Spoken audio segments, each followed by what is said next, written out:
जी माशाल्लाह, आज का जो सेशन इस वक्त जारी है, बहुत ही एक एजुकेशनल पॉइंट ऑफ व्यू से देखा जा रहा है।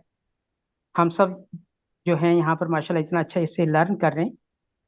क्योंकि मैं रावलपिंडी में होता हूँ, तो मेरे यहाँ पर एक डॉक्टर हैं जो कि रावलपिंडी में ही होते हैं। मैं उनके हवाले से थोड़ी सी बात करना चाहता हूँ कि वो नेचुरल लाइफ के ऊपर काम कर रहे हैं, रिसर्च वर्क कर रहे हैं। और ये डॉक्टर इश्तियाक साहब को जानकर बहुत खुशी होगी। मैं कभी उनको उनका नंबर शेयर करूंगा और उनसे बात करवाऊंगा।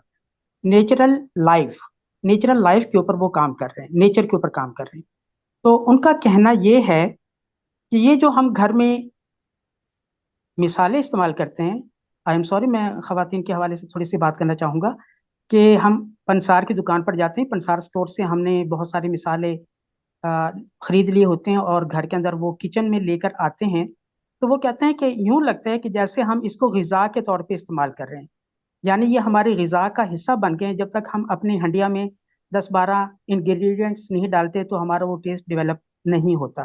तो उनका कहना है, मेरे दोस्त का, कि ये जो मिसालें हैं ये हमारी ग़िज़ा नहीं हैं, बल्कि ये तो मेडिसिन के तौर पर इस्तेमाल होने हैं। Exactly exactly। देखिए, मैं दो चार मिसालों को तो जानता हूँ, ज़्यादा का नाम नहीं ले सकता।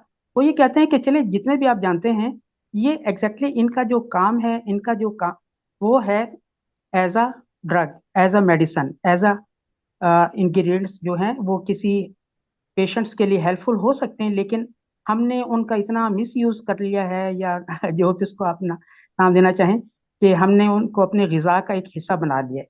तो इस हवाले से मैं डॉक्टर साहब से रहनुमाई लेना चाहता हूँ, इश्तियाक साहब से, कि प्लीज़ वो बताइएगा कि जो मेरे दोस्त इस बारे में बात कर रहे हैं वो किस हद तक दुरुस्त है। Thank you sir. जी डॉक्टर साहब, आपके दोस्त माशाल्लाह बड़ी बेहतरीन बात कर रहे हैं कि हर चीज़ का एक तवाज़न, और उसी के साथ ज़िंदगी में भी एक तवाज़न रहना चाहिए।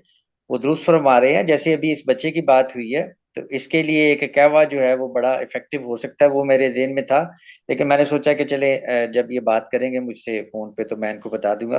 क्योंकि जब मरीज़ की कैफियत सुन के बंदा बात करता है ना, इस वक्त तो माइंड भी ये है ना कि बस जनरल बात करनी है। कि लौंग और दालचीनी का कहवा इनके लिए बेहतरीन चीज़ है, इस बच्चे के लिए। लेकिन साथ चूंकि गर्मी का मौसम भी है, वो खुश्क भी होता है, तो वो उनको थोड़ा सा मजीद के पानी की कमी नहीं होनी चाहिए। वरना यह है कि वो लौंग और दालचीनी का कहवा उस बच्चे के लिए बहुत अच्छा इफेक्टिव होगा।